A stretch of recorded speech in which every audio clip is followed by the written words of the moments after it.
Next class presentation, I'd like to introduce, he was Sergeant, team leader for the Littleton Police Department SWAT team at the time. He's now since been promoted to Lieutenant, Lieutenant Bill Black from the Littleton Police Department.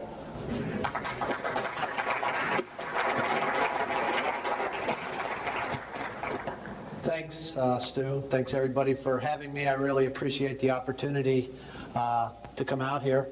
I don't have any PowerPoint presentation with flute music, but I do have some overheads, and I got a few of the dispatch tapes I'm going to play and some information. It got to be popular for everybody to raise their hands in response to a question, so I'm going to do it right now. Has anybody's SWAT team had to change or adopt new tactics as a result of Columbine High School massacre? Okay. Yeah, it's been kind of a big impact area for a lot of SWAT teams. Let me give you a little bit about my background. I've been with the Littleton Police Department for 21 years. I've been on SWAT for 20, started out as a negotiator, worked my way up to an operator, and for about the last 9 years I've been the coordinator, which is the same thing as commander for our SWAT team. We have a tactical team association in Colorado in the metro area, and I'm the vice president of that, and I'm also a guest instructor at Clint Smith's Thunder Ranch in Texas. There has been some concerns and some problems about Columbine. And this is not to point a finger at any one particular agency, but just to tell you that in our very litigious society, it's very difficult to talk about an incident right after it has occurred. This may come as a shock to you, but there has been no tactical debriefing of the Columbine High School incident. Although Columbine High School is basically in the Denver metro area, it's basically right down here. This is the Denver downtown metro area right here. Columbine High School is located right here. This is the city of Littleton where I work, and the Denver metro area has a whole lot of different municipalities around it, as well as the unincorporated areas, the counties of Boulder, Arapahoe, and Jefferson County. Jefferson County basically comprises the west side of the metro area. Arapahoe County has basically the south central part and goes pretty far east. Denver City and County is one and the same, and Adams County is basically north and east, and this is the People's Republic of Boulder right up around in here. We also have a very large county here, Douglas County. Although it has a Littleton mailing address, Columbine High School is basically located in unincorporated Jefferson County. They were the lead agency there. There were 5 tactical teams that responded. There was the Jefferson County Sheriff's Department, the Littleton Police Department, the Denver Police Department, the Lakewood Police Department, and the Arapahoe County Sheriff's Department. The unique thing about Columbine, since we haven't really had a tactical debriefing on it, is it's sort of like the old adage of the blind men who went into the room where there was an elephant. And each one went in and they touched a different part of the elephant. And the problem is they each had a different perspective of what sort of animal it was. One who touched the trunk thought it was a snake. One who touched the tusk thought it was some sort of a cow. One who touched the tail thought it was a very large pig. But none of them touched the whole animal, and they didn't really have an idea of what occurred. And I think that's the problem we're having right now. There's an excellent presentation that the Jefferson County Sheriff's Department has done. Some of you may have been privy to it. Some of the information I have and I'm going to supply today is from that investigation. But there has been such a media frenzy about this case. There's a lot of controversial things, and my fault, their fault, nobody's fault. Some things were released when they shouldn't have been, or somebody thought they weren't, but the media has jumped all over it, and you can imagine that the agencies are very reluctant to talk about things that they did wrong. And I have not talked about Columbine before. I would not allow my SWAT team to be on any TV interviews. My philosophy and our department's philosophy is after an operation, SWAT operators are neither seen nor heard. That's why God made public information officers. So they deal with that. So this is the first time I've really talked about it. And if it's kind of rough on the edges, I'd like to apologize in advance. The perspective I'm coming from is my perspective, the Littleton Police Department's perspective. Everything you hear will be from the Littleton Police Department's dispatch tapes on the scene. And it will also be from public information and information that's been released to police departments only by the Jefferson County Sheriff's Department. I, like Chuck before me, do not like to talk to anybody but police officers about operational things, so that's why I kind of limited myself in talking about Columbine, and was happy to get the opportunity to talk about Columbine in front of a group such as yourselves. Columbine High School, located in unincorporated Jefferson County, 1,945 students, 20 teachers, 250,000 square feet. Start thinking in your mind and your tactical planning right now. 75 rooms, 25 exterior doors, 600 interior spaces to be searched that could potentially have somebody inside them. On the edge of each row, there should be enough copies of a timeline. I'd like you to grab those and pass them down. This is a timeline I'm going to be referring to about when some information has occurred. It's not exact insofar as some tapes of one agency do not exactly correspond with others, but they're fairly close. April 20th, 1999, at 11:21, there were diversionary explosions basically near the intersection of Wadsworth and Kincarroll Avenue. What Eric Harris and Dylan Klebold had done, they were very, very tactically savvy. Technically, they were a couple of idiots, as you will see when we go over some of the bombs and how they were designed. But they were tactically very savvy. They figured, we'll have a diversionary device. We'll have it set about 2 miles south of the school. We'll set it up. That'll draw the police and fire to that location. So what they did along the side of the road, they set a couple of backpack devices, improvised explosionary devices. What they did is set them by the side of the road. The road crew came by, looked at them, picked them up, threw one off to the side. There was a bike path down along the side of the road. Picked up the second one, threw that down on the bike path, except it went off. It went off, pretty good explosion, started a fence and some grass on fire. Well, the highway crew didn't think this was right, so they called the sheriff's department, and they called the fire department, and they went out there. Only one of these devices went off. At 11:24, 3 minutes later, the Jefferson County Sheriff's Department school resource officer has a gun battle with the suspects. He's told by a student that two people are shooting students outside of the school. He goes around there and is immediately confronted by gunfire. He has a pretty extensive gun battle. One of the motor officers from Jefferson County shows up. Of course, they call for the cavalry on their channel. The school resource officer doesn't hit either of the suspects, but does happen to hit one of the magazines that's in one of the suspect's gun, causes it to be inoperative. Of the two perpetrators, Eric Harris and Dylan Klebold, these are the only two that Jefferson County has any evidence that contributed or played a part into the Columbine High School massacre. The two of them shot a total of 188 rounds. Harris fired 25 shotgun and 96 9mm rounds. Klebold shot 12 shotgun and 55 9mm rounds.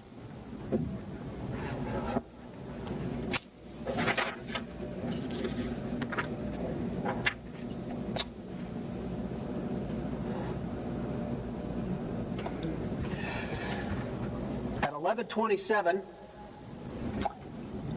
right here in the library, a teacher makes a 911 call to the Jefferson County Sheriff's Department. The gunfire and the explosions are going off in the hallways and also in the cafeteria area just below it. This is the upper floor and this is the lower floor right here.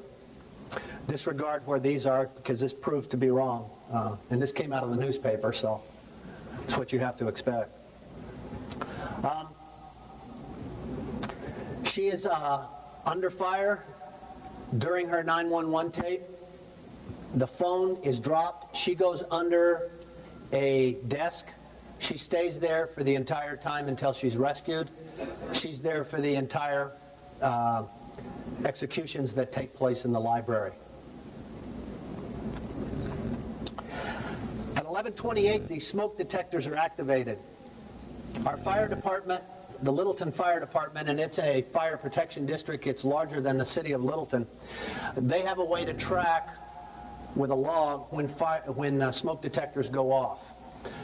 So they are theorizing, and the smoke detectors are going from the lower floor to the upper floor. They are able to basically retrace Harris and Klebold as they're setting off these improvised explosive devices. At about 11:29, the suspects enter the library. At 11:30, now mind you, the school resource officer and the motor officer have been in a pretty lengthy gun battle with the two suspects. They have retreated inside the school. They shoot from the windows out. They don't really get clear views of them, but they're receiving gunfire from inside the school. Some Denver Police Department officers arrive. These are not SWAT officers. Two of them happen to be gang officers. This is on a contiguous border with Denver. There's also a couple of District 4 Denver officers, one sergeant in particular. They start in the gun battle also with the school resource officer. So there's a pretty good gun battle going on. One of the Jefferson County lieutenants, Lieutenant Manwaring, also comes from his mountain patrol, drops down at the Columbine. He's armed with an MP5, and he's also in the gunfight. The two Denver officers are armed with AR-15s. Denver has just gone to a patrol rifle program. They've adopted the Colt 6530 rifles for officers who've been through a week-long school. These two officers just got finished with that school a month or two before. Very heroic officers. One of the officers, they didn't fire a whole lot of rounds. I think between them, they fired about 7 or 8 AR rounds. One of them was dragging one of the injured students that was shot pretty badly, and I think she later died. He had gone to the base of the cafeteria, was dragging her away when one of the suspects starts shooting from up in the library.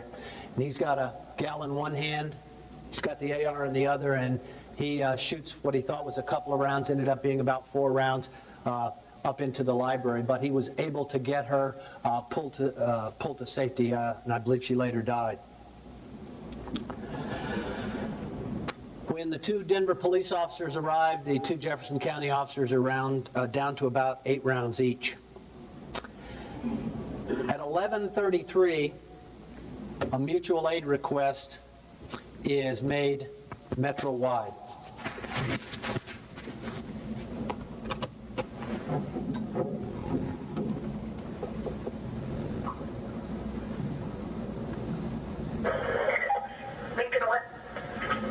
Can you guys hear that okay? Sure, I don't know if you copied on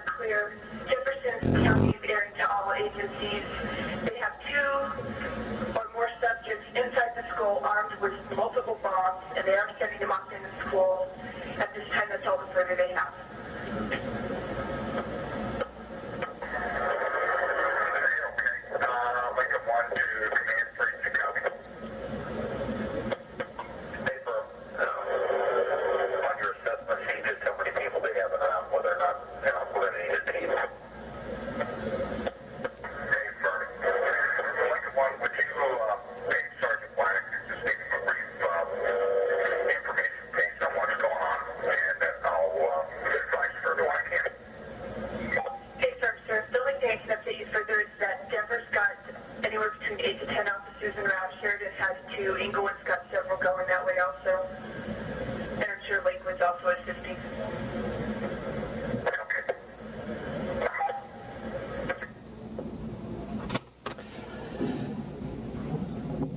This became a problem. A area-wide mutual aid request resulted in over 900 police officers from 28 agencies responding. Okay. Put that into your tactical plan. Many of the cops who arrived, and God bless them, I'm glad they showed up, a lot of them arrived in personally owned vehicles. And so the area around Columbine High School, and particularly the main feeder highway, which is a pretty busy street called Bowles Avenue that runs right in front of Clement Park, became totally gridlocked. There were cars parked in the middle of the street. SWAT officers who showed up in patrol cars couldn't get to the main location, so the cars were just abandoned and they got out. It looked like something out of Desert Storm at that highway leading up to Basra, except things weren't on fire at that time. Between 11:32 and 11:39 is when the shootings take place in the library. 10 are killed, 15 injured. No other students or teachers are killed or injured at Columbine after 11:39. This is from the Jefferson County Sheriff's Department investigation. All the shooting took place. We know that from interviews. We also know that from the audio tape of the phone that was left hanging where you can hear the executions taking place. Now, the big buzzword right now among SWAT teams is dealing with active shooters. This is just anecdotal and it just represents what we found out at Columbine. But basically, from the time this started to the time they were executed was 15 minutes. A very, very short time. 9:44, the suspects entered the cafeteria. And this is the videotapes that a lot of you have seen of the 2 suspects moving around in the cafeteria area. They had placed 2 devices, and I'll show you the pictures of them later, right in the center of the cafeteria. There were up to 600 students in that cafeteria commons area at the time this took place. And as I said, they were very tactically savvy. Harris would sit in the cafeteria and he would take notes at the times of the day when we had the most students in there. He expected these backpack devices to go off and kill a lot of students in the cafeteria. But his technical expertise was not very good, and they never did go off. They kind of fizzled, caused a little bit of a fire, but they never did actively go off. And the problem is a lot of students, even after this started, remained in the cafeteria area. They didn't leave the cafeteria area. Their perceptions were, and these were all glass windows right here, that they were being attacked from the outside as well as Harris and Klebold attacking from the inside. So what they basically did was move to the far side of the cafeteria, and they stayed there. We had 56 people in the library during the time that the shootings took place. 32 later escaped. And the interviews of the people that were there said that Harris and Klebold would shoot someone, They would walk around, talk a little bit, load magazines, shoot somebody else, walk around, shoot. So they talk and shoot. It was totally indiscriminate on who they shot and who they didn't shoot. The media's made a big thing about the racial issue, and I don't know. I'm not inside their brain. I don't know. But from the witnesses, there was a wide range of people that they would shoot, and a wide range of people that they didn't shoot. They were totally indiscriminate. It's hard to figure out why they shot some and ignored others. 11:45, we started getting investigators arriving on scene from the various police agencies. We had a lot of detectives already in cars. They were already out. They were coming from their PDs.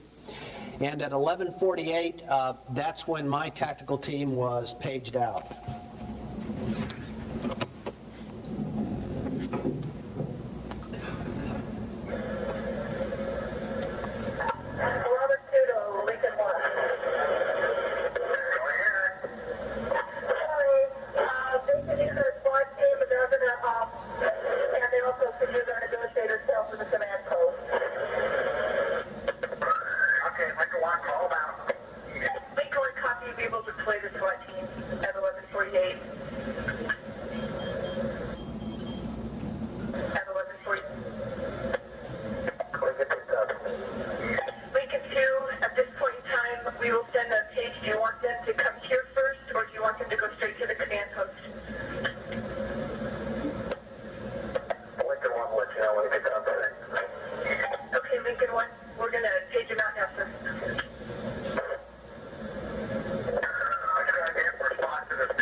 At 11:49, we also had the sprinklers go off in the cafeteria commons area. From the bomb techs that have analyzed this and the fire personnel, has anybody here seen the EOD presentation on this done by Rick Young from the Littleton Fire Department? If you get a chance, it's an outstanding presentation. What Rick says is that these bombs started small fires in here. They had a sprinkler system above the areas, the tables, and had a fire started someplace else in the school, say over down toward the office area or in one of the upper areas, what would have happened the way that system was designed is the sprinkler system would have left all its water right here, would have been overpowered, and the school would have caught fire other places, and they wouldn't have had any fire suppression to put that out unless firefighters came, and they're not going to come when Harris and Klebold are shooting at them. So that was part of their tactical design. They wanted to start a fire inside the school, have an inferno. It's theorized that they were waiting outside, wanted to shoot the students as they were coming outside as the bombs were going off, but what happened is the bombs didn't go off as they planned. That's when they fought their way inside the school and started shooting people inside the school. At about 11:46, we had on-duty Littleton Police Department SWAT officers, Sergeant Parker, Greg Boland, Daphne Baca, Mike Wood, and Chet Neal. They arrive on scene. Two of these officers were negotiators. And we use a Tactical Operations Center, a TOC. And a lot of people look at these SWAT operations and they say, you know, you got to get the guys in the demons of darkness with the guns, and you got to get them on scene real quick, and you got to get them deployed and do things. It is critical, if you are commanding one of these operations, if you should be so unlucky to have to do another one of these, is that you get your Tactical Operations Center set up as soon as you can and start collecting that information. That's one of the things that was critical to Columbine. These officers, because they train that way, they set up right in Clement Park. They had easels and some paper with them, and they just started copying down all the information. Because the problem is that information is coming out. A lot of it's real good information. And if you don't collect it, somebody's not right there to copy that information down. It's gone. It is gone. And it's going to be very difficult to retrieve that information later on. Those of you in the military, this is euphemistically called the fog of war, is it not? Okay. Well, this helps clear some of that fog if you have people who are copying down information as it is coming in.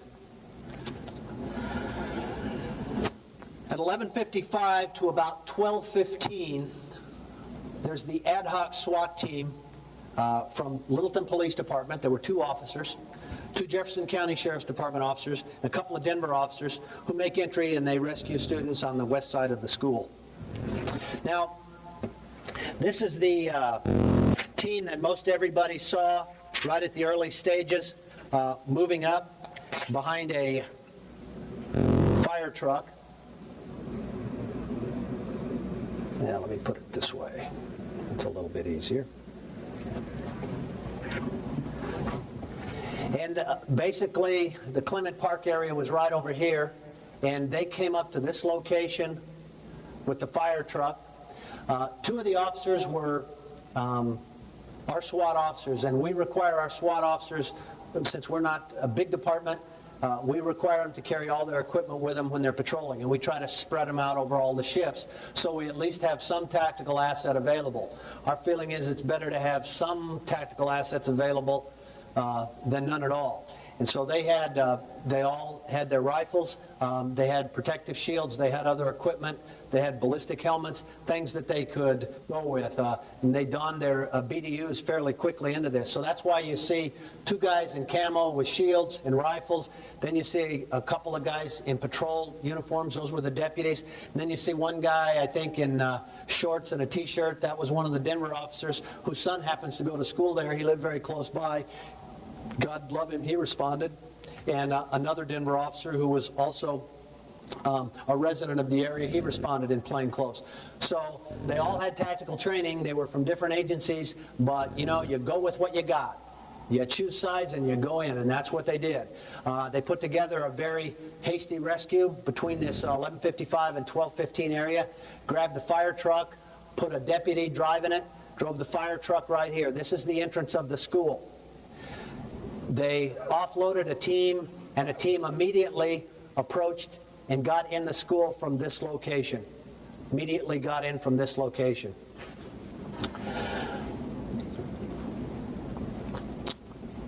At 11:54 to 12:05, the suspects were going back and forth from the lower commons cafeteria level to the library.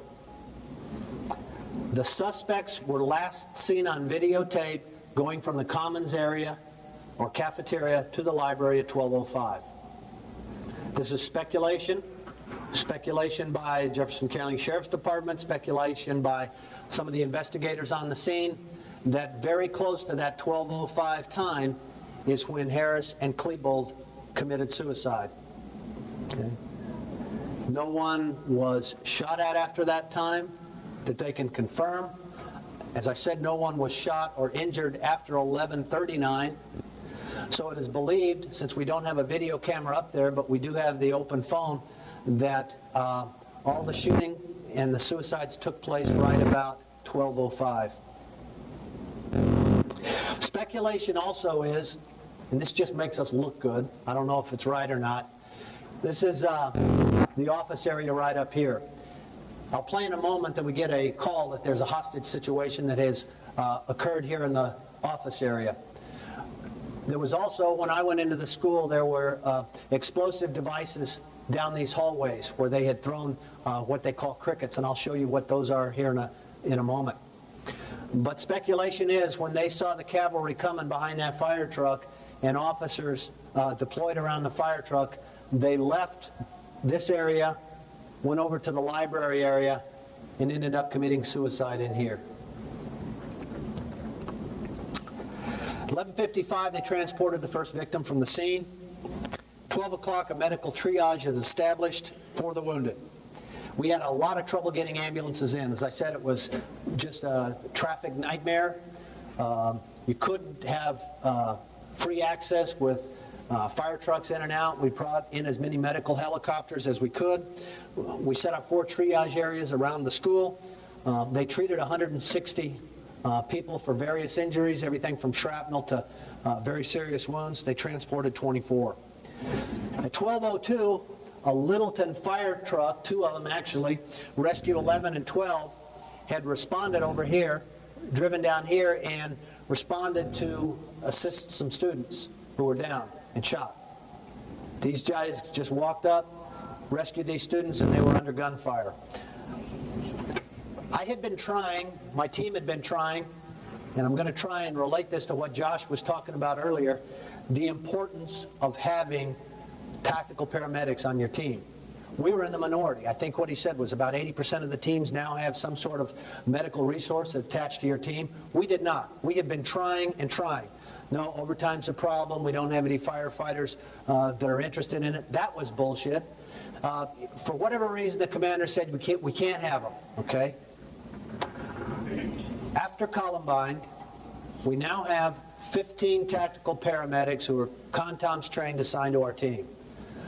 So there you go, a little bit of an example of crisis management. Where are they from? Littleton Fire Department. We got some guys into the CONTOMS class. All of a sudden, you know, the department's crapping money to equip these guys and gals, and you know, we got what we wanted. The problem is, it was just a little too late, and thank God that we didn't have a firefighter killed or injured, because they had no protection at all when they went up and were rescuing students under fire. 1213 Littleton Dispatch advises that they are on the phone with Columbine High School front desk, and there is a hostage situation in the office.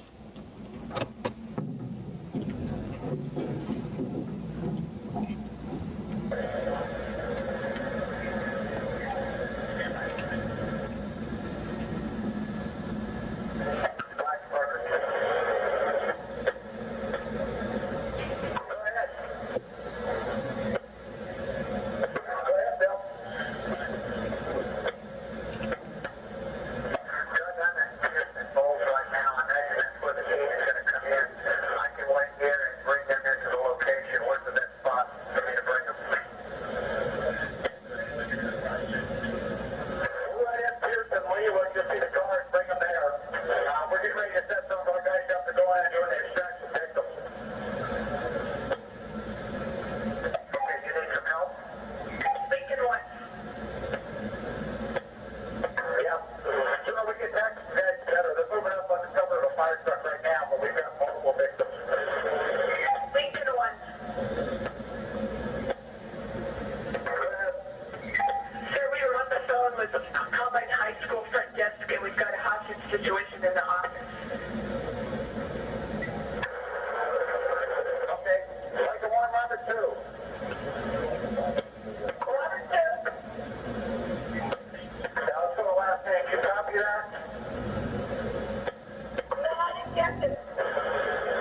Those are fire alarms going off in the school.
Those alarms, fire alarms inside the school stayed on until 1600 hours. Couldn't get them off. We tried everything. Can't confirm it. I'm sure somebody probably tried to shoot them. Okay? We turned off the power. We couldn't get the power to go off. These things are redundant systems and they go forever. As if somebody wouldn't run out after they heard that for about 10 minutes. But this stayed on the entire time those teens were clearing inside that school. A lot of people in their active shooter scenarios, when they're training for this, which is very good, I think it's a direction we probably need to look at, but try to figure out where gunfire is taking place inside a school if you're coming from the outside and plus you have all the other distractions of the fire alarms going off throughout the entire school. It's very difficult. Let me talk a little bit about my arrival on scene, what I saw. It was very, very chaotic. As I mentioned, we had parking problems. We had 4 command posts set up. We had the original one that was set up in the park, was outside. Then everybody, the larger departments, started bringing their command vehicles in.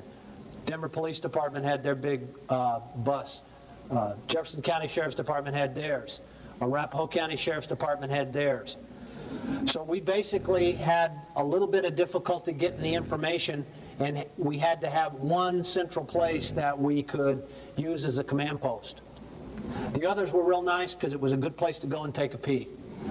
But we had a real hard time identifying one specific command post. I had deployed with a rifle because I came from my house. I had just finished working out, put on some civilian clothes and a raid jacket, and I showed up with my bolt gun. I figured, well, you know, I didn't know who was going to be there. This was an active situation going on. And the unfortunate thing about making rank is that you realize all of a sudden that you can no longer go out and be an operator.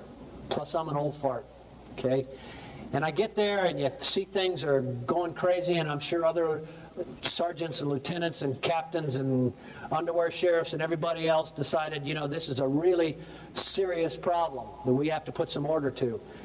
That one little guy on my shoulder said, let's run in there, engage the bad guys. The other one said, wait a minute, that's not your job anymore. You got to stay there and see if you can help out and put this thing together. I happen to know a guy from a lot of training, and that's why these courses are so important and networking so important. A guy by the name of Dave Welcher, who had just made lieutenant. He was a watch commander for Jefferson County Sheriff's Department. How'd you like to make lieutenant one week, and the next week you got Columbine dumped in your lap to be the incident commander? I had known him from a lot of SWAT classes and stuff together, from crawling in the mud and shooting and cursing instructors and stuff. And I came up to him, asked him if he needed some help. He said, yeah.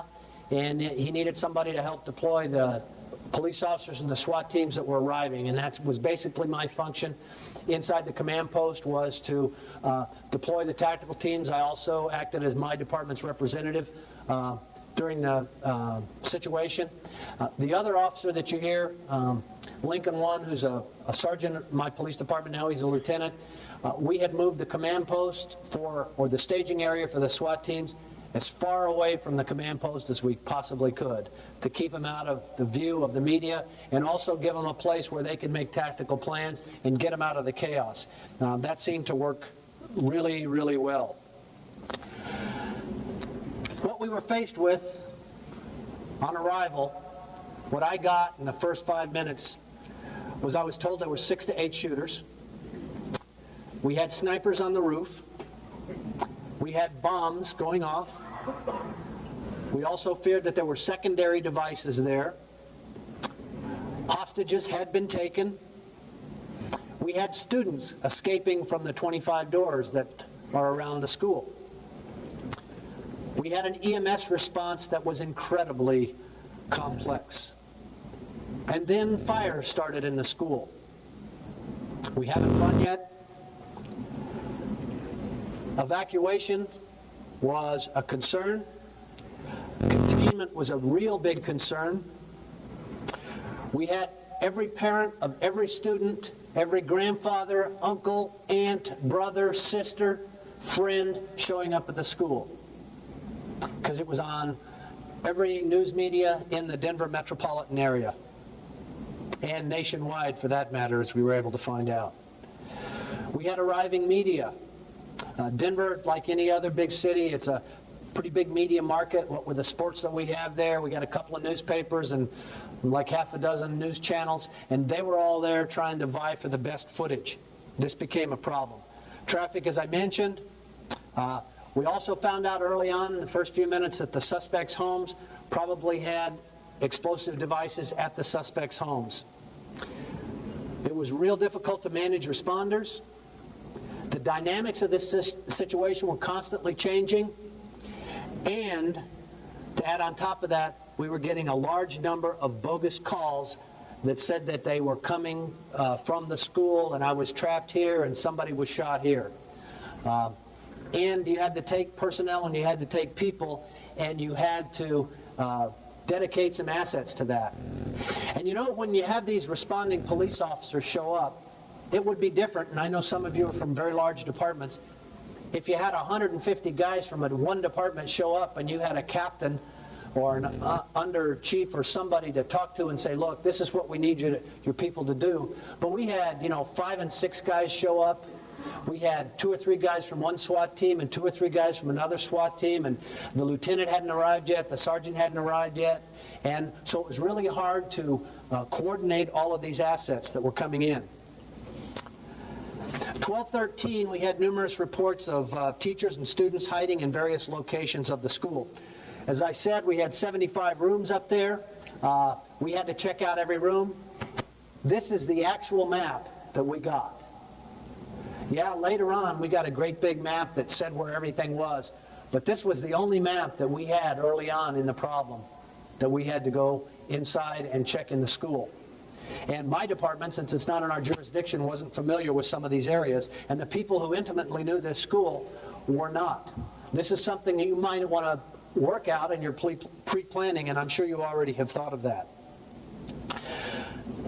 We had 6 students and 1 teacher that had secreted themselves in the ceiling of the school.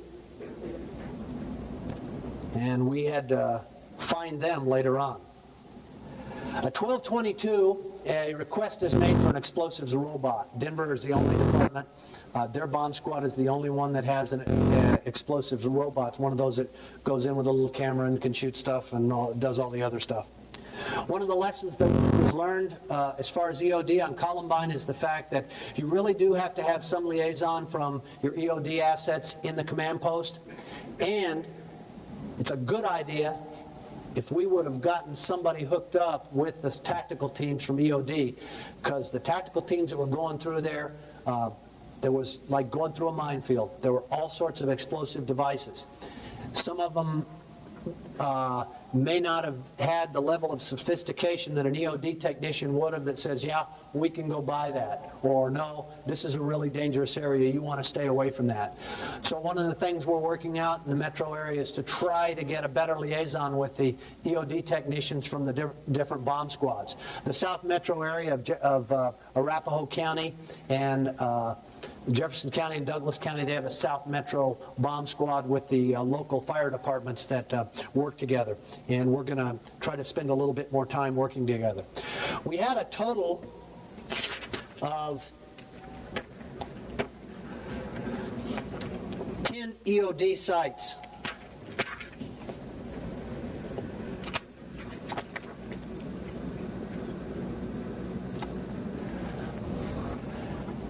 We had one at the building exterior, 2 of them actually, the library, cafeteria. Harris and Klebold, both of their vehicles were filled with explosives. The building corridors had explosive devices in them. Both of the suspects' houses, and the 2 diversionary devices that I talked about early on.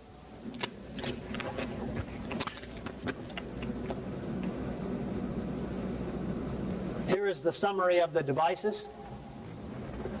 We had 7 incendiary devices, 40+ gallons of flammable liquid in those. They made their own made their own napalm by mixing detergent and gasoline together. There were 27 pipe bombs, 48 CO2 bombs that they call crickets, and I'll have some close-ups of those. 11 1.5-gallon propane containers that were rigged to explode. 2 duffel bag bombs with 20 pounds of LPG gas tanks. Okay.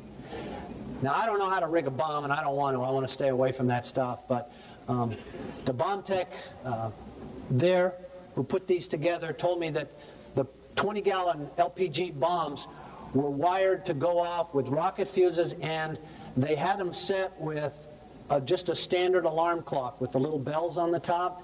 And supposedly they were wired to when the clock went off and the striker hit the bell and made a connection, that they would go off. They would have, had those guys not skimped on money, gone to Walmart, bought 2 of those clocks that looked like they were metal, but actually were plastic painted to look like metal. So they never did make a contact, and they never did go off. In some of the videos, you've seen them trying to shoot at those things to make them go off. They just didn't go off. Those have been extremely deadly had either one of those gone off. There were about 65 explosive devices in the school. About half of them went off, and only 3 of them were considered to be high-order explosives. And as I keep emphasizing, they were tactically savvy. Technically, they weren't very good. They made the explosive devices with firecracker powder, okay, which basically turned some of them just into really neat Roman candles. Some of them went off, some of them didn't. Had they used black powder, we'd have gone to a lot of police officers' funerals.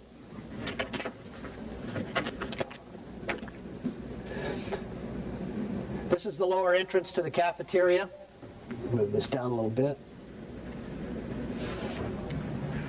So as the teams made entry down here, I think it was Jefferson County and Denver made entry down here. There was a LPG bomb by the door that had gone off. You can see right up here that it was wrapped.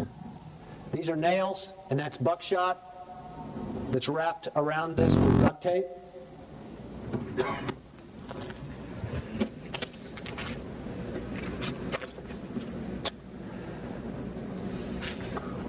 This is one of the pipe bombs that they used. Like I said, had they used black powder in here instead of firecracker powder, they'd been really bad. A lot of times, some of them did go high order, but most of them, the end cap just blew off and they just shot out a bunch of sparks. How these are configured is that these are what they call strike anywhere matches. And they have rocket fuse going down into this area where the powder is on the pipe bomb. And it was designed to rub the strike anywhere matches on any type of surface where they could get enough friction. They would strike, it would burn down to the rocket fuse, would hit the powder, and the thing would go off. Harrison Klebold had taken and put sandpaper on their clothes, superglued sandpaper on their clothes, so they could take these things, strike them, and throw them. The problem that the EOD people said that they had with these devices is some of them would light, the fuse would burn down, but they wouldn't go off. And they said they were extremely unstable at this point. And they did have one incident where they were loading some explosive devices in the big bomb trailer thing, and one of those devices went off. Got pretty exciting.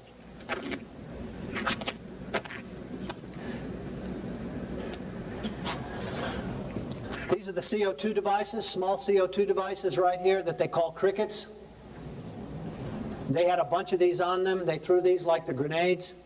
They'd rub the strike anywhere matches on their clothing or on the side of the wall. These are all nails right here, and they would throw them. About half of them worked.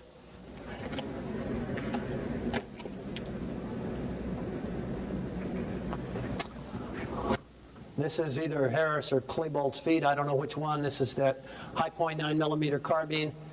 And when the paramedics went in, SWAT teams went in, they found these bombs around the body. One body had 6 of them on it. So this became a real crime scene problem. You know, you couldn't go in there and get the bodies out until you went in and got the school safe. So it was a couple of days before the bomb techs were able to go in there, render the school safe, where the detectives could come in and do the forensic things that they needed to do on the bodies.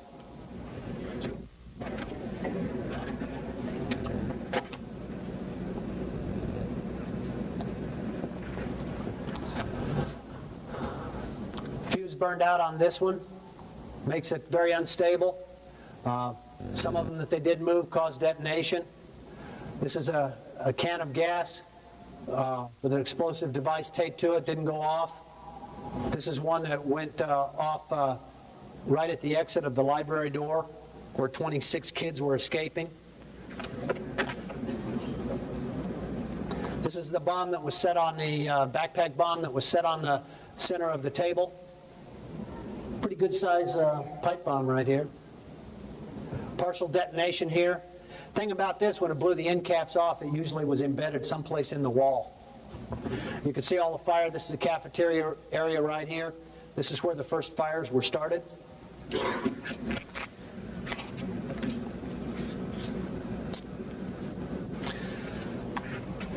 These are their vehicles, pipe bombs, napalm, pipe bombs outside of their vehicles.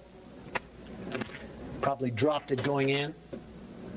This is what they took out of their two vehicles. Those red containers, apparently it was about 48 gallons of homemade napalm, propane canisters, the small 1.5 gallon propane canisters, and some other unknown type of flammable liquid. This was what was in their cars.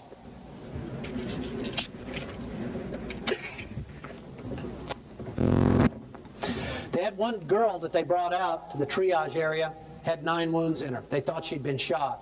She had 9 different frag wounds in her from the nails and the ball bearings that went into her body. 1239, tactical team staging area is set up away from the CP, as I said. All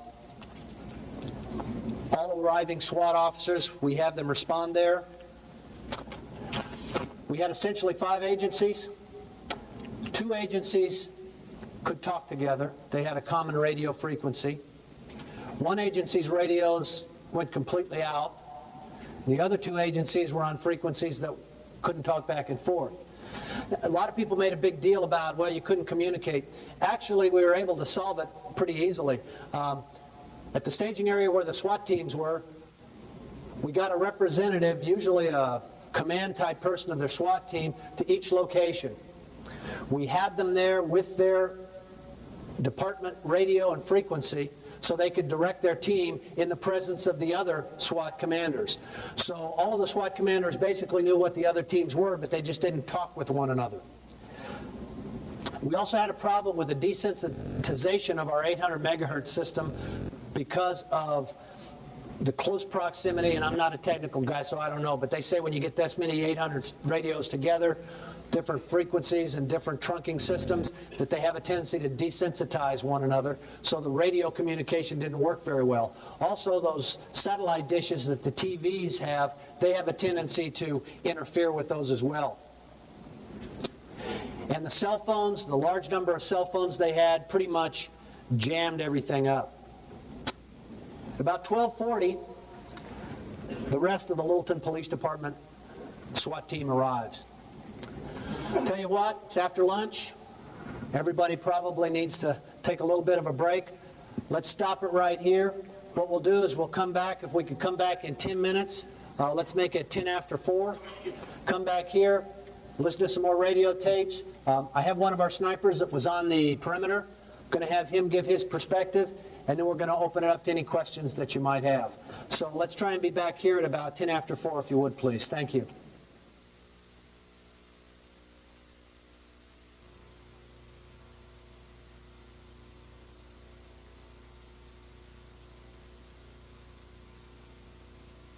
For any questions that you might have, and trust me, I'm prepared to answer anything except talking about my mother and my sister.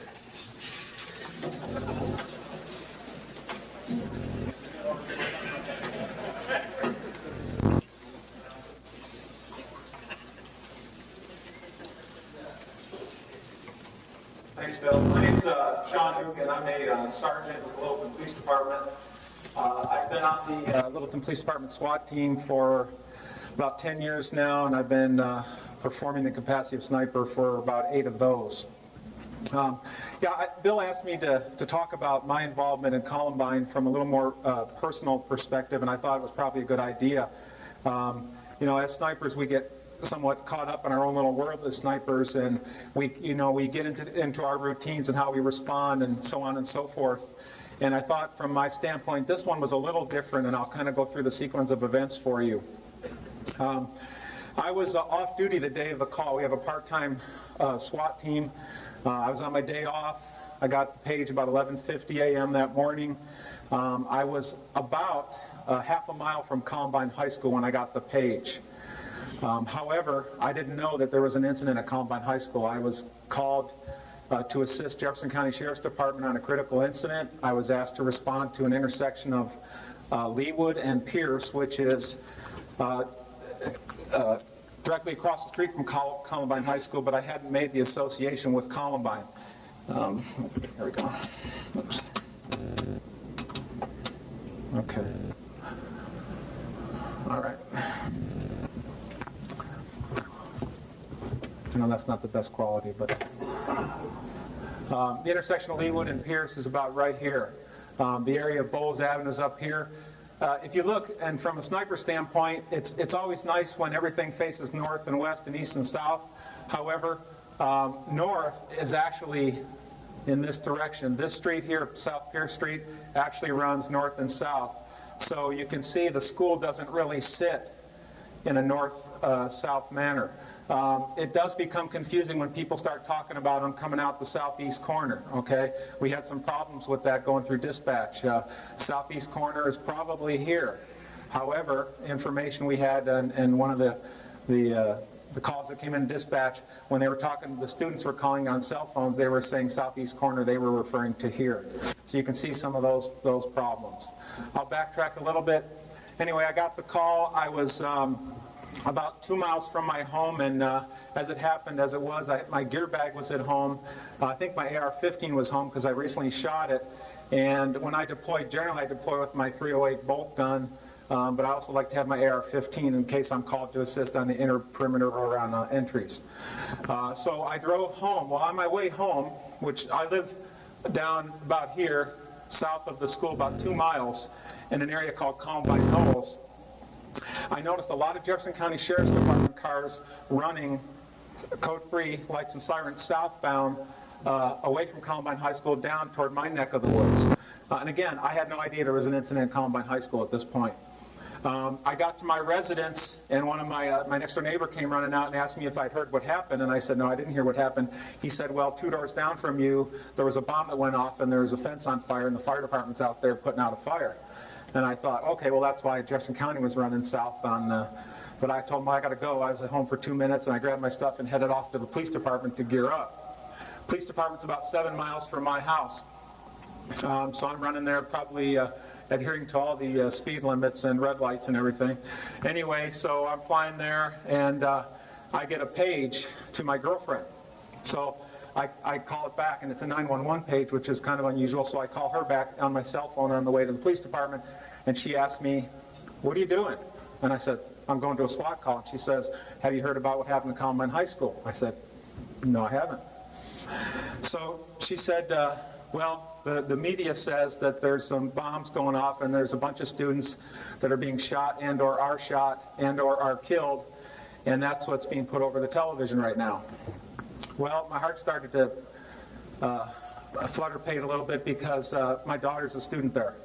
She's a senior there, and she's was going to college part-time, however, as a senior, but she had just gotten to school, would have gotten to school about 11 o'clock that morning, and she would have been in choir at the time. The choir room, without looking at the other map, if this is the main entrance, the choir room's about right there. Okay, this is the library, cafeteria, science wing, main entrance on the Pierce Street side, teacher, faculty parking lot, student parking lots over here. So I immediately paged my daughter. She has a pager with her, paged her 911, no response. Paged her again, 911, to call me on my mobile, no response. I got to the police department. I geared up. I was getting information. I was getting debriefed from one of our sergeants at that time that there were numerous casualties at the school. We had a number of officers on scene, and they needed me to expedite for a rifle. In fact, I think I got another page that to be prepared for a rifle problem. I believe that came in through Lieutenant Black. Anyway, so,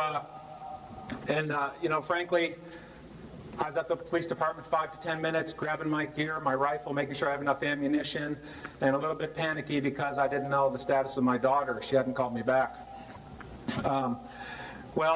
Gearing up, I jump in the car with one of our sergeants, and we take off there, code 3. I usually take my own vehicle on those type of problems and roll up and park.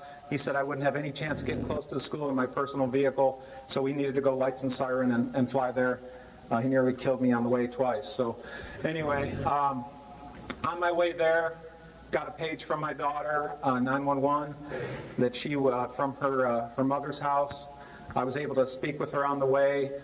She was very upset, obviously, had told me that there was gunfire in the school. The choir director ushered the kids from the choir room out the main hallway this way, and she ran this way down towards Pierce and was able to make a phone call to her mother to come pick her up. So I knew she was safe. However, she was very upset that a lot of her friends were still trapped in the school, especially some of her close friends who weren't able to get out this way and had ran the other direction and had secreted themselves in a choir room.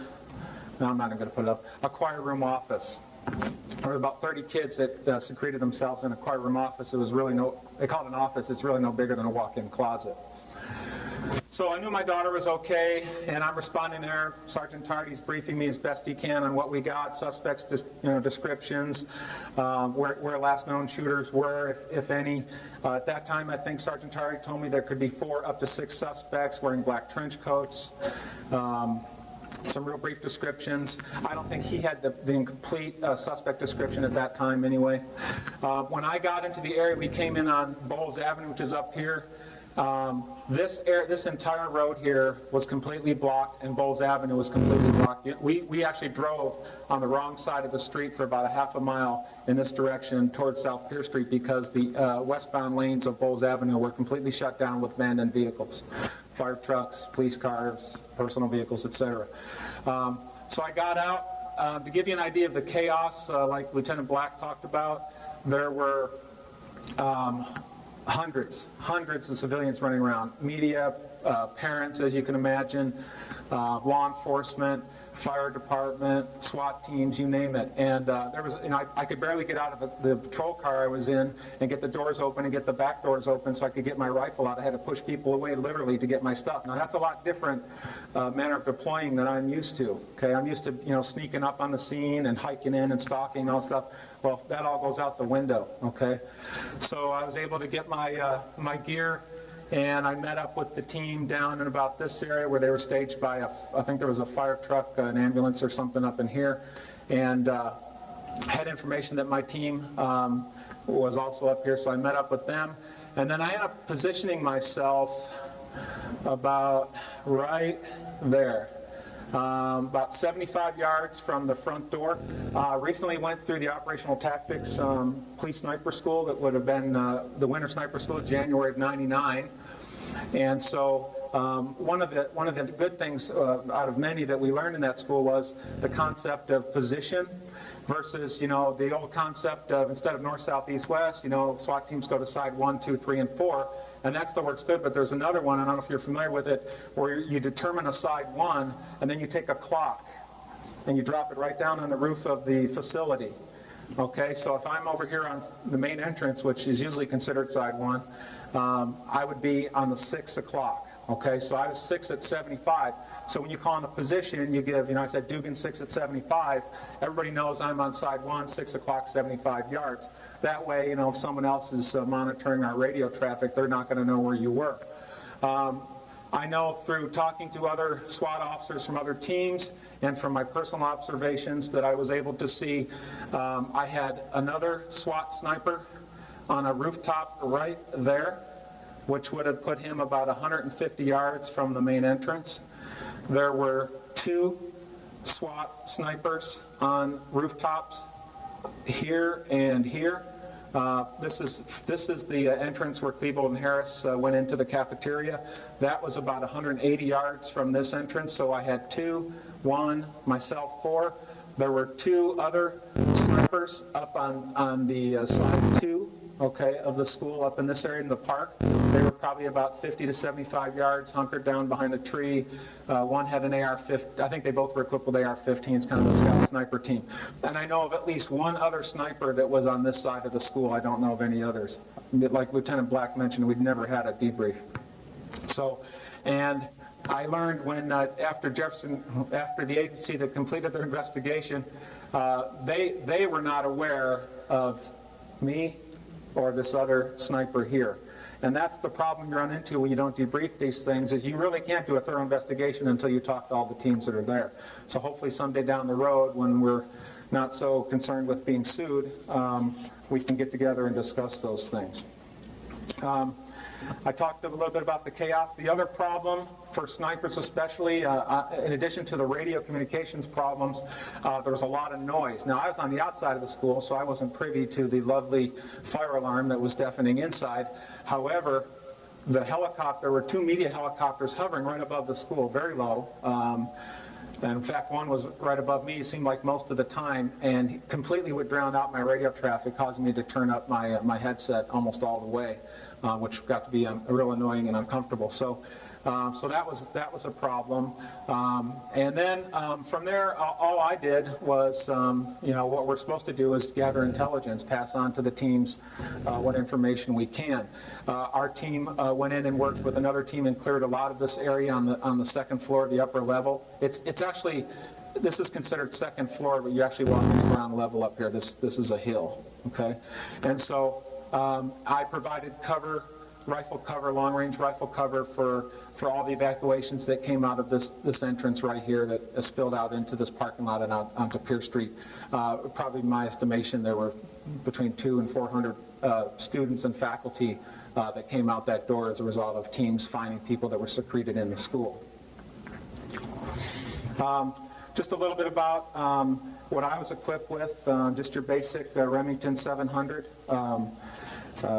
rifle. I had it was a Dan Dowling made rifle, .308 caliber with a Leopold 3.5x10 power, and with a Macmillan stock and a Hart barrel. It's a pretty nice rifle, and if any of you are familiar with Dan Dowling's work, you know what I'm talking about. Because of my close proximity to the school and concern with field of view, and I had a large coverage area, my responsibility was from this door all the way to this side, which is probably 75 to 100 yards. I dialed completely down to 3.5 power to expand my field of view and enable me to gain as much intelligence as I could. We had another concern because of the office and the hostage information we had that occurred here. This is where the office is, and that's where my side was, that that the bad guys may pop out at any time out of that main entrance there and, do a suicide by cop or whatever. And so that was a concern, something I needed to be concerned with from my position. I was laying underneath about a 76 white Ford 4x4 pickup truck, protected by the elements if it were to rain. Helicopters flying above that were televising all the SWAT officers and their positions. Probably never saw me. This sniper back here with Lakewood PD, he was never aware of my position, which is nice. I mean, we don't really want to know. I mean, we want to come in silent and leave silently. We don't want people to know where we are. And so kind of a compliment to say, I didn't know you were there. But I was there for about 4 hours laying underneath that truck, prepared to do what we had to do. Okay.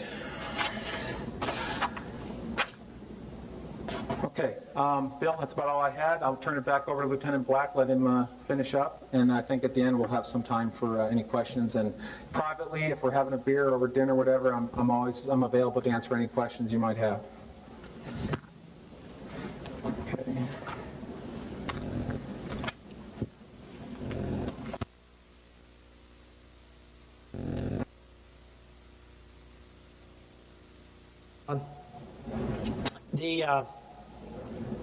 Most of the SWAT teams shows on your timeline here, 1240, the rest and the entire Wilton SWAT team deployed. As I said, they were coming in 1, 2, 3 officers at a time.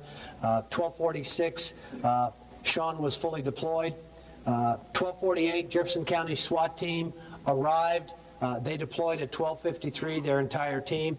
As I said, they were like us. They had individuals that had gotten there early, and we deployed them as we could, but their entire team was deployed at 1253, along with the Lakewood SWAT team. Our second sniper deployed about 10 minutes after Sean got on scene. Sean talked about the problem with the news media helicopter, and we have a little taste of that right now. Okay,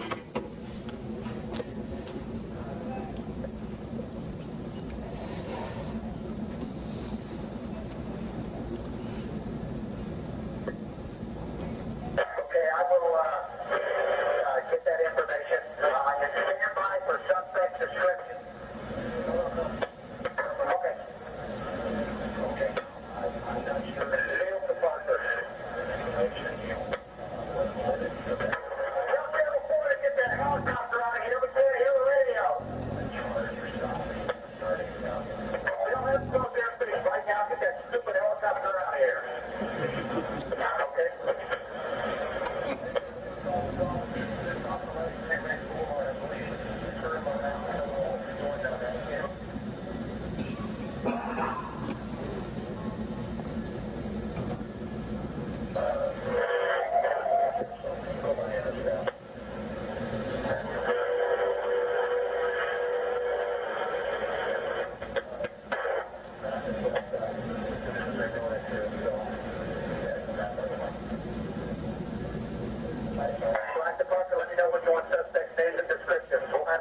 one.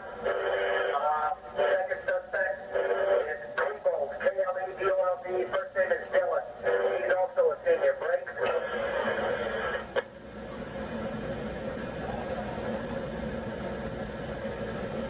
Third student, possible first name is Robert. White male, long black hair, trench coat, black baseball cap, worn straight. And it has a red emblem. He's the shooter.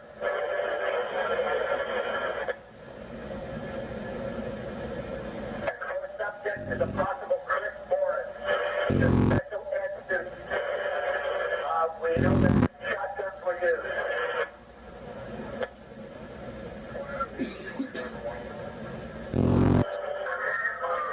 We also had 9mm and a light box and possible long rifle.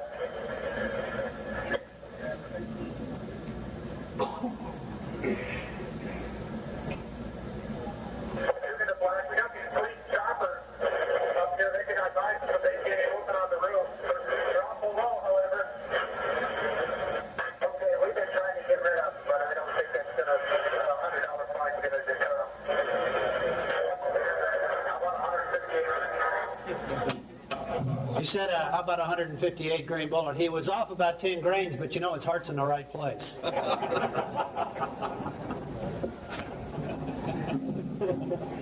We just recently got a police-dedicated helicopter in the Denver metro area that belongs to the Denver Police Department. Unfortunately, it was down that day. And we've had news media assist in certain police shootings and things, so they feel that it's their responsibility to assist the police department, and they've done a very good job in some situations, but it became a little bit of a problem in this instance right here. We had the report of 4 people involved. The other 2, and particularly the one that was identified as a shooter, were never identified as being active in this problem. They were just part of that trenchcoat mafia. Kind of an interesting little highlight.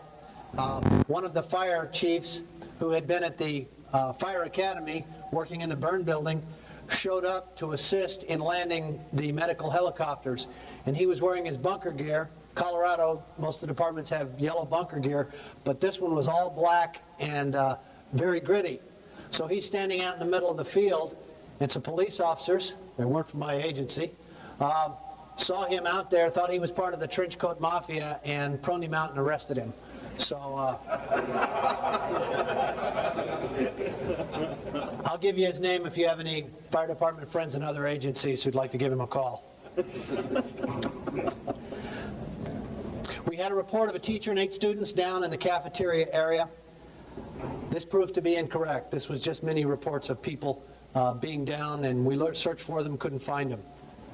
We had the Arapahoe County Sheriff's Department SWAT team. When they finally deployed at 1315, we had them provide security at the triage areas because they were fairly close to the school.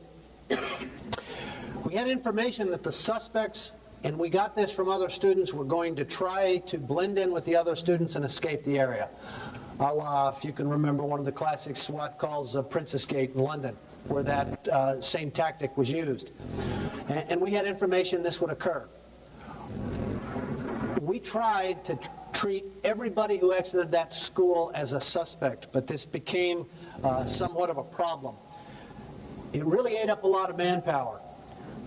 What you saw in the videos was a lot of cops standing around barriers and cars and students running out with their hands up. And the media made a big thing like, you know, the cops were standing out waiting, having these kids come out. What they didn't tell you is we had teams inside pulling those kids out of rooms, pockets of kids here and there. They were directing them, taking them out safely. They were handing them off to other SWAT teams. The school district transportation office was absolutely wonderful. I wish my team could deploy as fast as these people did. They had all their school buses there. Somebody showed up, stood straight and tall and said, "Can you use these buses?" And I said, "You damn right we can." We put a detective on the bus. When those kids came out and got to a semi-safe location, a bus picked them up. After they had been searched, we took them to a location away from the news media where the detectives identified them, debriefed them quickly, and we were able to contain a lot of the students and get a lot of information as opposed to just letting them run amok. but that took a tremendous amount of manpower to be able to do that. But with 900 cops there, you know, we had enough. We had complete sniper cover around the school, and this was confirmed by all the different tactical commanders. I think Sean pointed out where they were, 8 different snipers from about 5 agencies. We did do one thing. One of our department snipers, and I said we're not a big department. We have 2 dedicated snipers. We pulled one of them off and put him inside the school. What we found out in the school is there was a need for those particular attributes that a bolt gun, a precision rifle has. 2 of the attributes that make a .30 caliber rifle so good, one of them is power, and the other one is reach. And when I'm talking about reach, I'm talking about precision. Being able to go at a greater distance that you normally would than with your MP5. So we had some long hallways, and we put that guy in there, and we had him cover those. This has proved to be a good tactic. Some of you guys may have used it. We always think of snipers being on the outside. Sometimes you got to bring them inside a facility. And you ought to be able to have equipment that supports that.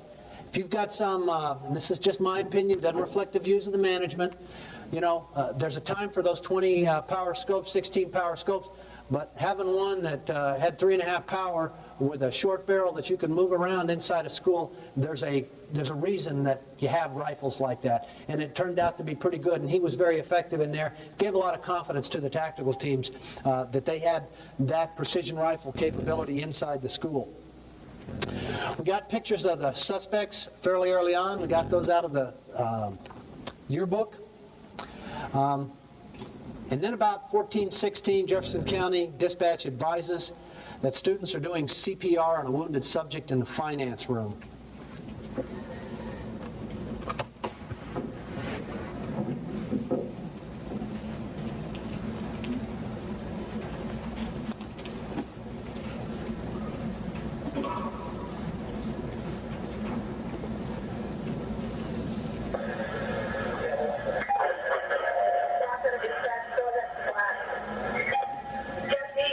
Jefferson County got me unclear. They're still in the phone with one of the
A lot of confusion going on, okay?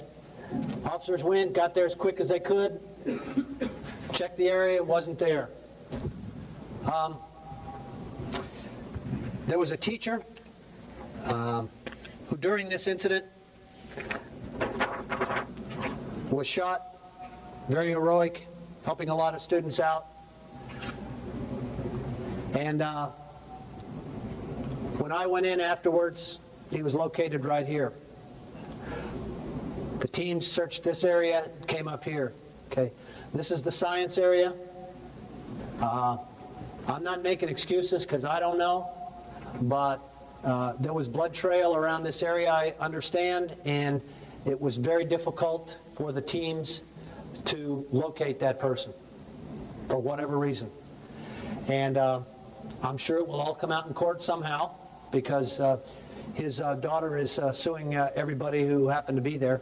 But he was located right here, and he just bled to death. And it's a very unfortunate situation. But the teams were looking in the finance area. I think that's who it was. There was other teams that were actively involved. When I give my presentation, I don't want you to think that Littleton Police Department was doing all this other stuff and everybody was standing around picking their nose waiting for it to bleed. That's not the case. We had other teams, Denver Police Department, Jefferson County Police Department, Lakewood Police Department, Arapahoe County Sheriff's Department, that were all in areas of this school actively involved in searching for students. We put that as a high priority. And so I'm sure their radio traffic was every bit as confusing and probably as frantic as ours is as we started searching for people. At about 14:39, students on the phone inside the school report shots fired. Officers fired breaching rounds at some of the doors to get in. None were fired from my department. There was some cover and suppressive fire given at Columbine. None was fired from my department. Police fired a total of 144 rounds. There was a lot made about the autopsies. You're going to have to talk to the Jefferson County's investigators about that. But what we have been told, everybody in Colorado who's gone to the briefings, is there were no police bullets found in any of the bodies of the students. Thank God. 14:57, Lakewood Police Department's radios go totally down. 15:02, the FBI SWAT team arrives. Okay. Actually, they were instrumental in helping search, secure the perimeter, and particularly investigation. Nobody does it better. Teams on the scene report that the lower level and the northwest wing of the school is clear. 15:17, an armored personnel carrier arrives. I don't know who this guy was, National Guard, whatever, or he just broke into some armory and got one, but he comes cruising down the street with this. It never was a factor, you know.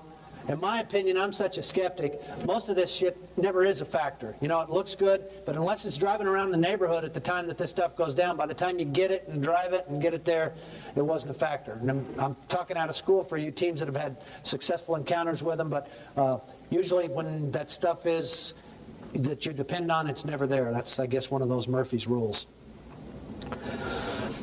And at this time, 15:17, the rescues of the students really start to accelerate. Our team has cleared all this area, cleared this area, and they're now basically in this science area.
county. I don't know where they're going from there, but we're giving them to the cops, so I assume they're doing something for us. Put together, we're trying to get it on through. Once it gets inside,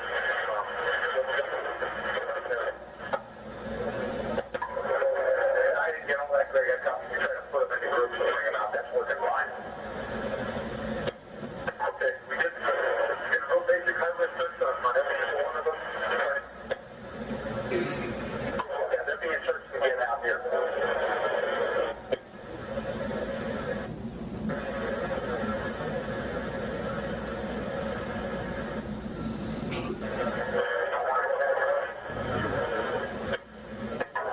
Marking a rack with the ball would be advised. Okay, number two. One of the suspects may have grenades on him. We don't know what kind. Okay, I'll set it up. The dispatch copies. One of the suspects may have grenades on him. F-222. Give it to Parker. Stand by one. Go ahead, Dugan. Yeah, if you guys come out on this side, just standard deputy force options. I mean, we don't want them to get too old if they have explosives potentially. They're dealing on this side first. If they find something wrong, we're going to have to deal with it in there.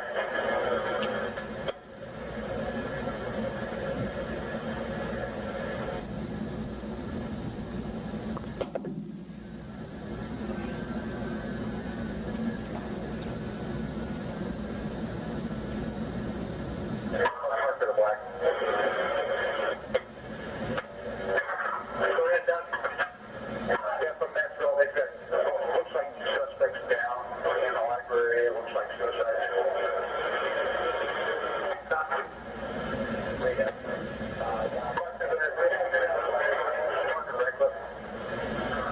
go ahead.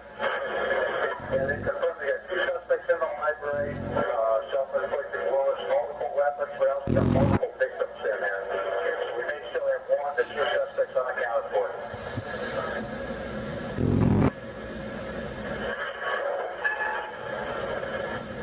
I got a couple of hallways right now. 10% of the team over the library to see if they can do it. PLAS systems. We're still pulling people in the rooms every now and then. They just pulled other teachers. Okay, so you just keep working what you're working. I'm just passing that on. Okay. Mark in the black, copy that. I copy, you need anything. Now we got a team's going to take paramedics over to the library and see what they can do over there. We're fine right now. Black and Parker, advise everybody the library is going to be bad. Say again? We have information that the library is going to be bad as far as injuries and casualties. Yeah, we already got that. We got the team in there now. Okay.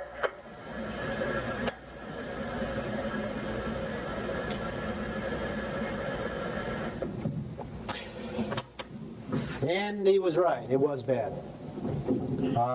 Everybody in there was DRT, dead right there.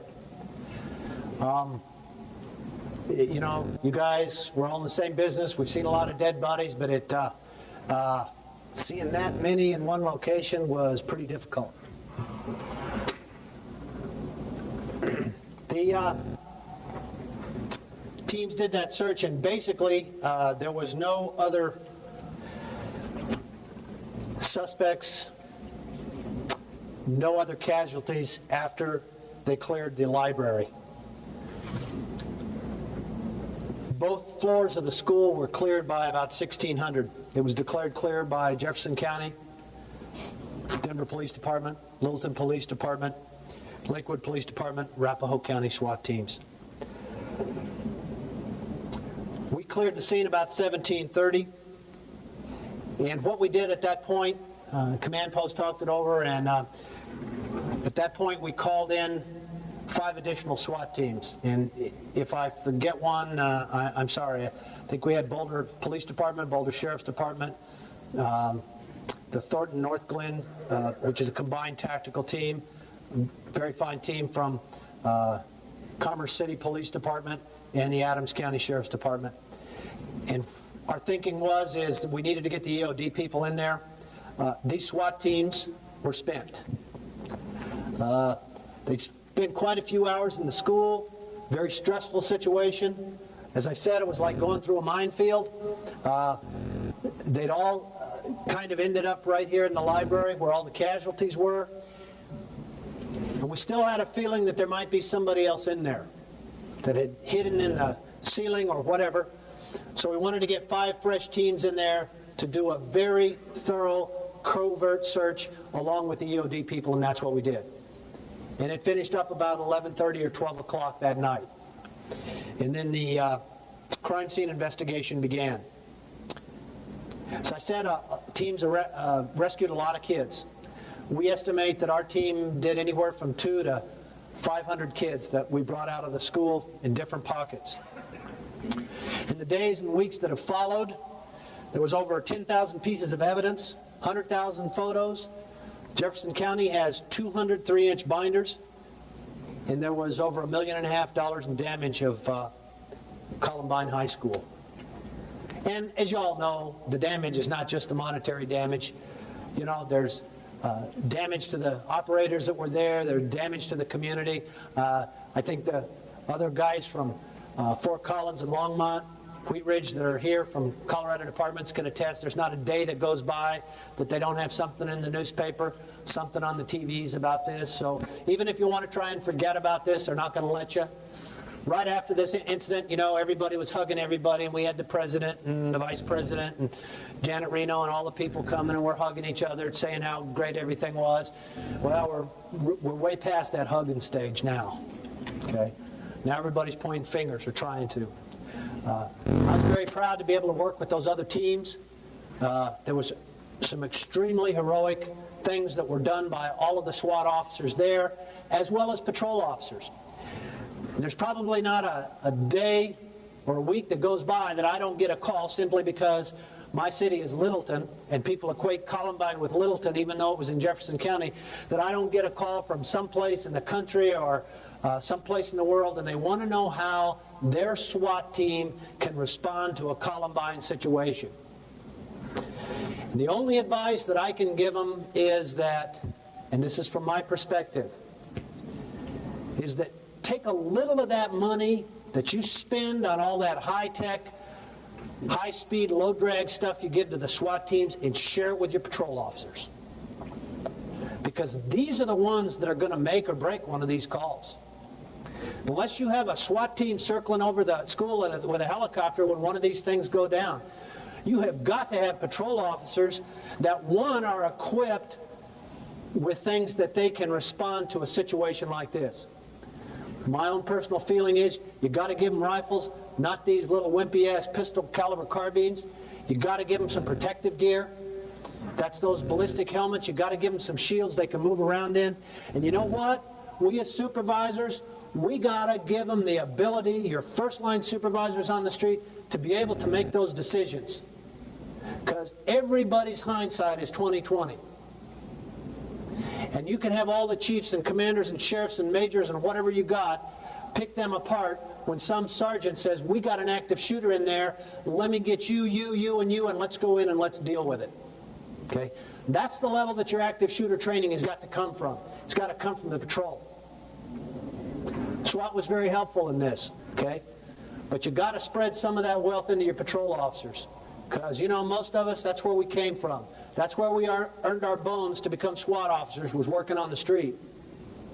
And yeah, we've got all this training and stuff like that. Take it to your patrol officers, particularly you guys who are on part-time teams. You're not an elite unit. You're not separated from them. You come from those people. So teach them and train them. And as supervisors, give them the ability to make those decisions on the street.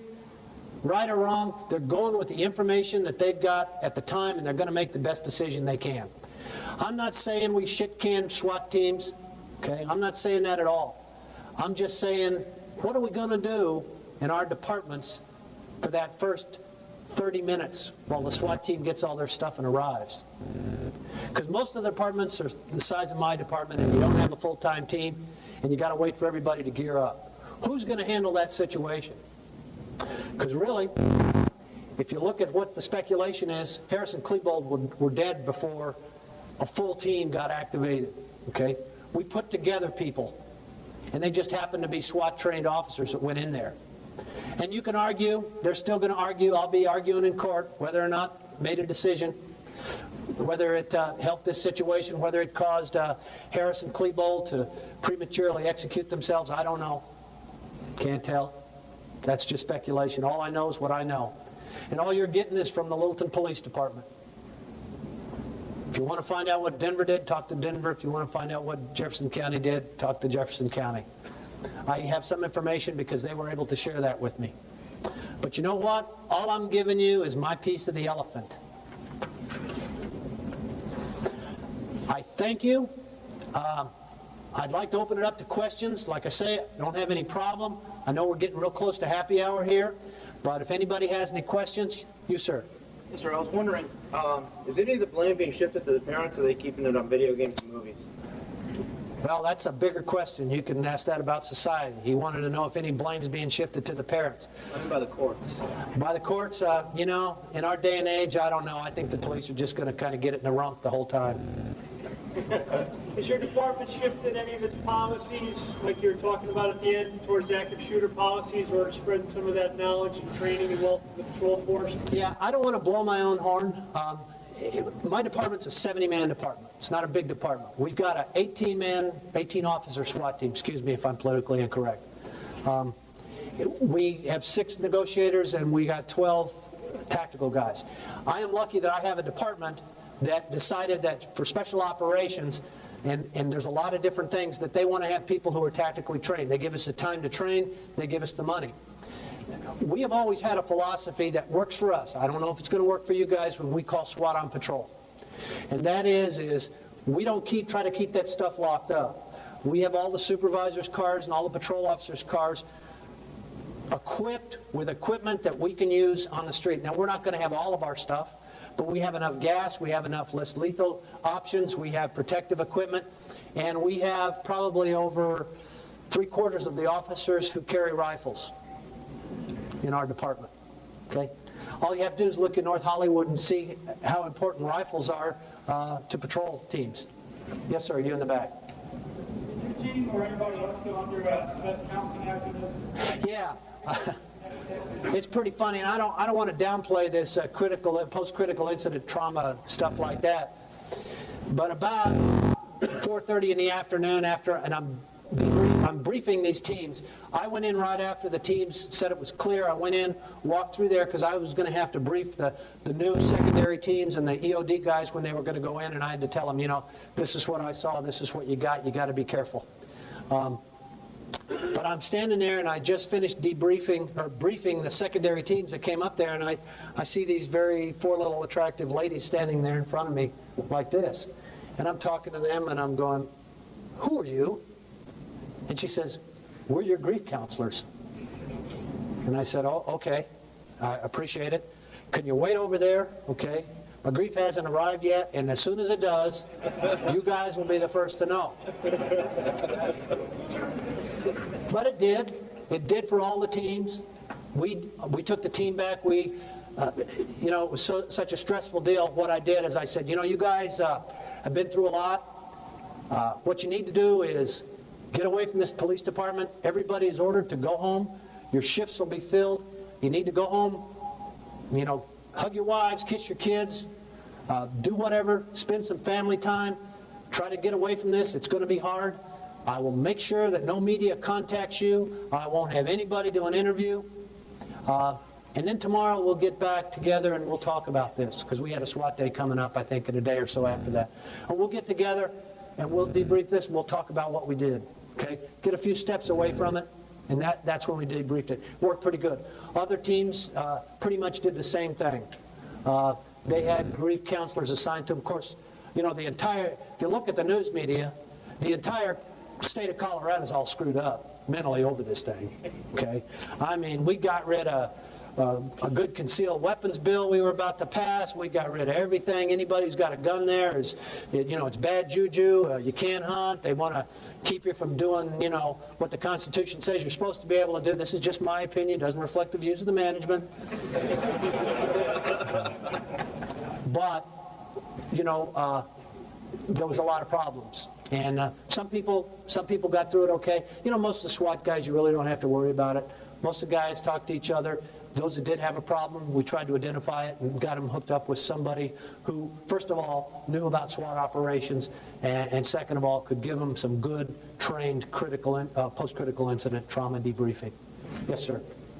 When later on in the afternoon, when there was 14:39, when you said there was some additional shots, the kids called the shots, it appears to be guys shooting the locks off the doors and some suppression fire.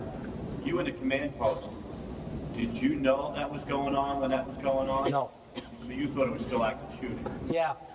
Later on, we found out that some of the teams were going in, and they were also breaking windows. It was a typical school where you have a door that's pretty secure, but it's got one of those glass windows that's reinforced. So they were breaking those so they could get in, and I'm sure kids from a certain location of the school would find that to sound very much like gunfire going off.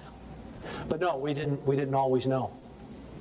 Even with the suppression fire, they weren't telling their own people back at your command post that they were shooting suppression fire? That may have gotten back to somebody. It didn't get back to me. I knew of one instance right in the beginning where some suppression fire was used because one of my officers reported it in his report right after the incident. You, sir, in the back.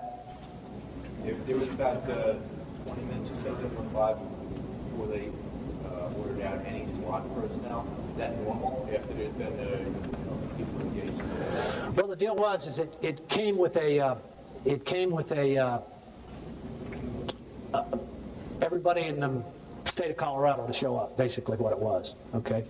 And most of the teams, the way we work is when we do a mutual aid, we send somebody over there and say, what do you need? Because if we sent a team out every time somebody called for help, okay, we'd be deploying them all the time and it wouldn't be effective because sometimes they don't even need a team. And so that's what that one sergeant who was now Lieutenant Sergeant Parker did. He was very close. It's only 2 miles away from Littleton. He got there. One of our negotiators got there quicker, and she said, yeah, they want the SWAT team right away. And we're not going to go in someplace unless they ask us. And we try to respond within 30 minutes of when we get a call, but for whatever reason it took, I think it's more like 15 minutes by the time that the request made, and we had officers on scene who were actually trying to go in. The first guys who engaged the gunmen. Yes. Request backup with Russians. I haven't listened to their radio tape. I have no knowledge of them calling for their SWAT team. Although their lieutenant, Lieutenant Manwaring, responded to the location, and that would have been his responsibility. Yes, sir. No. Don't have an time. You're going to have to talk. The speculation. Everybody, you guys can correct me if I'm wrong, but everybody's thinking it's around 12:05. That's what we've heard. Was K-9 ever deployed? We had some K-9 officers there. We don't have K-9 in my team. The team we work with, which is Lakewood Police Department, we use them for K-9 support. They brought some K-9, but they never became a factor. I don't know if, and I'm just speculating, I don't know if it was reluctance to bring them in there in that type of environment. I'm not a K-9 guy. My approach to dogs is you just get the meanest one you can, slap him on the ass and throw him inside and lock the door.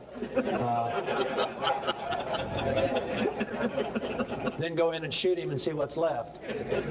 But I'm not an animal hater. I mean, but that's kind of my approach to K-9s. I think they're great. They just didn't become much of a factor.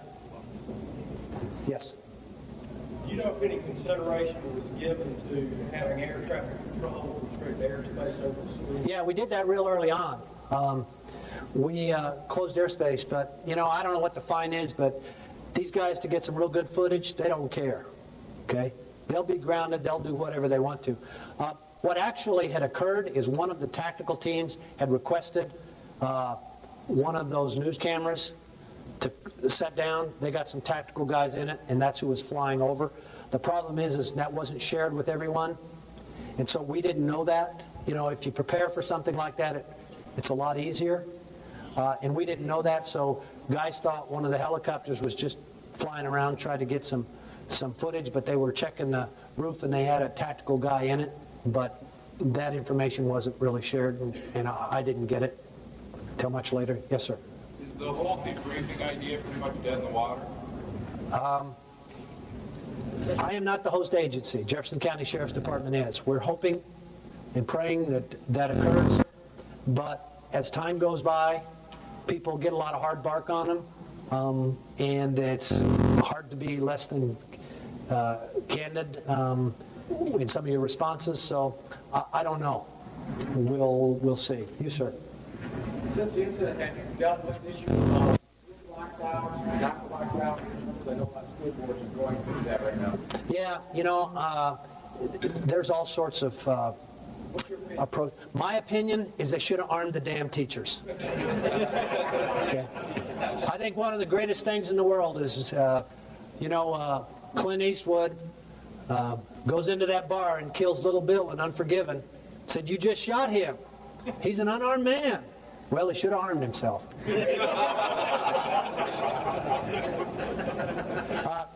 I know that is not politically correct. I will probably be pushing a patrol car next week if this gets out. But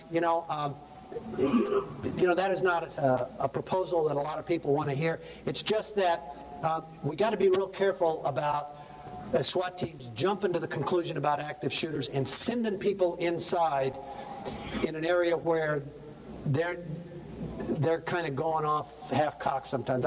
We didn't realize that this was an active shooter situation. I tried to portray that we thought it was a hostage situation, and I don't want to get every team, just like right after the 80 Olympics, everybody and their mother was doing dynamic entries, okay? Because why? They did it for the Olympics, okay? Which most of us, our bread and butter is what? Covert entries, okay? And I would hate to see all SWAT teams jump to active shooter situations. We've done some practicing in active shooters. First of all, at a big school like that, if shooting's going on and suspects are mobile, from outside it's very difficult to pinpoint where they are. You're just running around looking. Second of all, those alarms were going off the entire time. You could not hear anything. Okay. So, every school district is coming up with those things that make them feel good. But you can look at some of these other school shooting situations. Correct me if I'm wrong, I think it was Jonesboro that the kids waited outside, hit the alarm, and everybody came outside and they shot them outside. So that sort of shit cans, all these perimeters and things like that, okay? I think it's a problem that we get to that somebody brought up about parents, okay? I think that's where the prevention is. That's where the money ought to be spent. Raise your kids good. Sir? Yeah, you said initially you had 4 command posts. Yes. Were you ever able to finally get that thing coordinated so it was under the control of one? Yeah, Lieutenant Walter from Jefferson County Sheriff's Department, everything kind of fluctuated to his command vehicle. Were you able to get a good perimeter? Perimeter is, in my opinion, one of the most important things and one of the hardest things for us to do in critical incidents, to get one set up. It was real critical there. I would like to have had it set up quicker. I would like to have spent a little more time getting a secure perimeter before we went in, but then now we're taking a lot of heat because we should have gone in and said, the hell with the perimeter, I don't know if too many cops are going to be able to walk past some kid that's, been shot, that's laying on the ground, that might still be alive, and go in to get the shooter. I know that that's kind of what the focus is on some of the active shooter stuff, and that's going to be a tactic. Sometime you're going to say, do I go past this guy to keep other killing from stopping, or do I pick this person up and rescue him? It's going to be a real hard decision for a police officer to make, and it's one that every one of us is going to have to decide. Any other questions? Yes, sir. Once the perimeter was in place, how effective was it at keeping media and parents? Actually, it was pretty effective. It was pretty effective. You know, the one thing, as Josh was talking about chem biohazards and weapons of mass destruction, there's nothing like a sarin attack to give you a good perimeter. Okay? Nobody wants to go in there. Okay? As soon as they found out there was a lot of explosives, you know, the local news media person wasn't real anxious to run up to that school. So that was kind of in our favor. Yeah, we had a pretty good perimeter set up. It was really hard managing all the cops, frankly. Sir? Is there any evidence that these kids had been practicing with the firearms extensively or had been tested their firearms? Yeah, I don't know if you followed it. One of the, they had shot, they were familiar with the weapons, they had practiced reloading. One of the guys who sold them one of the guns had just been sentenced to 6 years. Is that what it is, John? 6 years? In prison, and they got another one coming up. And so, yeah, these guys knew what they wanted. One of the stories that I heard was that their parents were taking out the trash one day and saw the barrel of that Model 37 pump Ithaca shotgun in the trash as they took it out. You'd think, wait a minute. Yeah. I noticed when I was watching it on TV that with the news helicopters flying around, if either of these two idiots had glanced at a TV, they would have known where everybody was. Is there any dialogue now between the local police departments and the news media as to what to show and not to show, so as not to put the officers in danger? Not really. I don't think that's an argument you're going to have with the news media. If they can take a picture of it and put it on TV, they're going to do it. My big concern, and I think the other officers were, that we didn't know what these guys were armed with early on. And we figured explosives, a lot of casualties. You know, it doesn't take a whole lot to shoot down a helicopter, okay? And one of those guys comes out there and starts whacking away at one of those news helicopters, you know, and that thing auto-rotates down on top of the SWAT teams or kids that are trying to come out. I think we'd have had a real problem. Helicopter crashes are not real pretty. Anybody have any other questions? Like I said, I'm available. I got to leave tomorrow afternoon. I'm going to be around tonight, going to be hanging out tomorrow. Yes, sir. Bill, you talked about the fire alarm system. Were you ever able to figure out after the fact if this should happen again in a large building, how to turn those things off? I haven't, but the school has. They haven't shared it with Jefferson County Schools is going to take care of that. Our school district, which is the Littleton Public Schools, has addressed that problem. The one good thing about it, as you remarked about what are schools doing, is things like that are being addressed by good school security people by saying, hey, we better figure out a way that we can shut this thing off. Because what we had to do is we had to wait till this was over with, and there was one guy with one key who had to go to a certain box. He was the guy, you know, that was his empire. He was the one who turned that thing off when it went on. And the box was inside the school. You bet. You bet. Anything else? Okay. I'm available for any questions anytime. Please, if you, I'll give you a phone number. If you got something, want to give me a call at work. Phone number is area code 303-795-3883. 3883. 795-3883. Area code 303. Be happy to talk with you. If you want to come up and say it was, you know, things should have been done better, I will be the first to agree. I don't think any of us can say our situations weren't great. I would love to have been able to tell my dispatcher when she called me that I'd fallen and broken my ankle and I couldn't respond. But that's not the case. And we have to, you know, go with what we got, and that's what we did. Well, you know, I'll be the first to say we made some mistakes.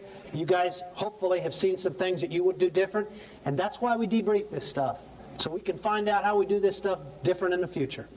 I thank you for your attention, and be safe. Sure.